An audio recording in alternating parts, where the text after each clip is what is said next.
Election में जाते हैं तो भी मरते हैं, नहीं जाते हैं तो भी मरते हैं।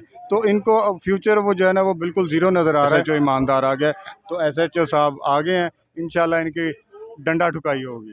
हम खुदा की कसम एक एक हिसाब लेंगे, एक एक दिन का, एक एक रात का, कहाँ तक भागोगे हमारे पीछे ये दिन के पसंद लेके हैं, इनसे इंशाल्लाह ताला मारेंगे तुमको। अस्सलाम वालेकुम नाज़रीन, अंसारी AD TV के साथ अजीम अंसारी आपकी खिदमत में एक बार फिर से हाजिर। इस वक्त हम मौजूद है ज़मान पार्क में और मेरे साथ PTI के कारकुन, PTI के जो टाइगर इमरान खान के टाइगर स्पेशली जो है वो खान साहब की हिफाजत के लिए बाहर निकला है, क्योंकि अभी खान साहब को गिरफ़्तार करने की कोशिश की गई है। उस हवाले से जो टाइगर्स हैं उन्होंने लाठियाँ उठा ली है और उन्होंने कह दिया है कि हम खान साहब को कतन गिरफ़्तार नहीं होने देंगे। इस हवाले से हम बात करते हैं। अस्सलाम वालेकुम जी वालेकुम सलाम। क्या नाम भाई? बाबर रवान।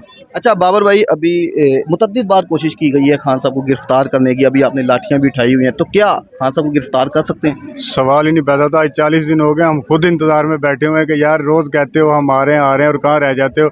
हमारे हाथ जो है वो थक गए हैं डंडा उठा उठा के। अब दिल करता है कि कोई और मिल जाए तो उस पर हम कर दें, इतना दिमाग ख़राब हुआ है। लेकिन वो हर दफ़ा हमारा गुस्सा, हमारा जोश जज्बा देख के नहीं आते। तो मैंने रिक्वेस्ट करूँगा अगर हिम्मत है तो आ जाए। अच्छा, काफ़ी बार कोशिश की है खान साहब के ऊपर कोई ना कोई केस डाल के नाअहल किया जाए, गिरफ़्तार किया जाए, क्यों? क्योंकि पागल हो गया ना। जैसे वो कुत्ता पागल हो जाता है तो उसको समझ नहीं आती कि वो क्या कर रहा है। कभी अपने आप को वो काटने लग जाता है, कभी कुछ करे। ये पागल हो गए हैं, इनको समझ नहीं आ रही कि यार 30-40 साल से हम जो अय्याशी कर रहे थे, वो एक बंदे ने आके हमारी अय्याशी ख़त्म कर दी, हमारी दुकानें बंद कर दी। तो जब हराम लगा हो ना तो वो हराम जाने लगे वापस और अय्याशियाँ ख़त्म होने लगे, तो ये कुत्तों की तरह पागल ही होना है। इन्होंने ये अपनी जगह पे, इनकी तकलीफ़ जायज़ है। अच्छा, मरीम नवाज़ साहिबा ने अभी रिसेंटली जलसा भी है, उसमें एक ट्रक दिखाया कि ये खान साहब का ट्रक, इसको पंक्चर करेंगे। इस वाले से आप क्या कहेंगे? वो खुद उनकी बात को मैं अहमियत नहीं देता, क्योंकि उनकी बात को तो उनका खामद नहीं अहमियत देता, तो हमने उसकी बात को क्या अहमियत देनी है। छोड़ें उसको, वो औरतों के नाम पे दबा है। अच्छा, अभी जो इलेक्शन की डेट भी मिल गई है, तो क्या समझते हैं आप? डेट मिल गई है तो इनको ये वक्त पड़ा हुआ है कि ये क्या करें, क्योंकि इनको नज़र आ रहा है कि जो इलेक्शन का रिज़ल्ट आएगा उसमें इंशाल्लाह PTI क्लीन स्वीप करने जा रही है। तो अब ये पागल हो गए हैं कि इनको समझ नहीं आ रही कि ये क्या करें, क्योंकि अगर ये इलेक्शन में जाते हैं तो भी मरते हैं, नहीं जाते हैं तो भी मरते हैं। तो इनको अब फ्यूचर वो जो है ना वो बिल्कुल ज़ीरो नज़र आ रहा है। तो मैं सुप्रीम कोर्ट को अप्रिशिएट करूँगा जिन्होंने इलेक्शन की डेट दी है, और इलेक्शन इंशाल्लाह अपने वक्त पे होगा। ना हुआ तो इंशाल्लाह दमादम मस्त कलंदर होगा। अच्छा सर, देखिए इलेक्शन की डेट भी मिल गई, उसके बावजूद आपको पता है मुल्क की कंडीशन भी किस तरह है, महंगाई किस हद तक बढ़ चुकी है, फिर भी इस तरह के माहौल क्रिएट किया जा रहा है। माहौल इसलिए क्रिएट किया जा रहा है क्योंकि अक्सर इधर ये लाहौर में ना, हम इस टाइम आप मुख्तलिफ़ शहरों से लोग आए होंगे जो यहाँ पे काम करते हैं। ईद शब रात आती है तो सारे अपने इलाकों में वापस चले जाते हैं छुट्टियाँ गुजारने। ये इधर के है नहीं, ये यहाँ पे बिज़नेस करने आए हैं। जब कोई ईद आती है, कोई मौका आता है तो ये वापस लंदन भाग जाते हैं। इस मुल्क में सिर्फ ये बिज़नेस करने आए हैं और इनको इस मुल्क से बिल्कुल सरोकार नहीं है कि यहाँ के हालात ख़राब हो जाएंगे, यहाँ पे गरीब मर जाएगा या कोई मामला ख़राब हो जाएंगे या इनको टेंशन हो।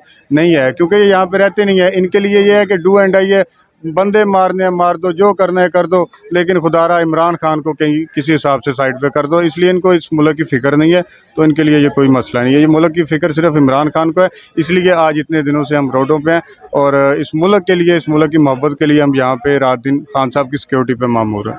अच्छा सर, देखिए खान साहब ने बहुत सारे ऐसे प्रोजेक्ट लाइक सेहत कार्ड किया, वो भी बंद किया गया। तो जो खान साहब ने गरीब आवाम को फैसिलिटेट किया था, सहूलियात दी, वो सारी छीन ली है। क्यों? क्योंकि इसलिए क्योंकि वो इमरान खान की गुडविल बन रही थी और वो काम है जो इन्होंने आज तक किए नहीं है। मियाँ मोहम्मद नवाज शरीफ साहब माशाल्लाह बड़े पेट वाला और दरदारी अजीबोगरीब शक्ल वाला, इनका ये प्लान था कि इस कौम को तालीम नहीं हासिल करने देनी, कि जब ये कौम तालीम हासिल कर गई तो इनको पता चल जाएगा कि असल मामलात क्या हैं।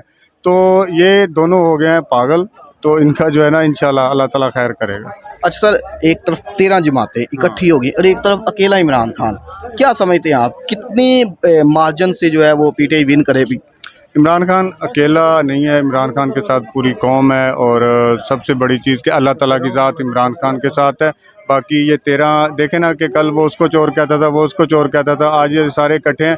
इट मीन दैट कि वो कहते हैं ना कि जब इलाके के सारे चोर इकट्ठे हो जाएं तो समझे कि SHO ईमानदार आ गया। तो SHO साहब आगे हैं, इंशाल्लाह इनकी डंडा ठुकाई होगी। बहुत शुक्रिया जी। Thank you. जी वीवर्स, ये हमारे साथ भाई मौजूद थे। इन्होंने क्लियरली कह दिया है कि खान साहब को किसी सूरत में भी हाथ नहीं लगाने देंगे। हम खान साहब के साथ हैं, अगर हिम्मत है तो आ जाए, खान साहब को करें गिरफ़्तार। खान साहब से पहले हम मौजूद हैं, हमें गिरफ़्तार करें। मज़ीद अपडेट्स के लिए हमारा यूट्यूब चैनल सब्सक्राइब करें और बेल के आइकन को प्रेस करें ताकि आने वाली मज़ीद अच्छी वीडियोज़ जो है वो आप तक बआसानी पहुँचता रहें।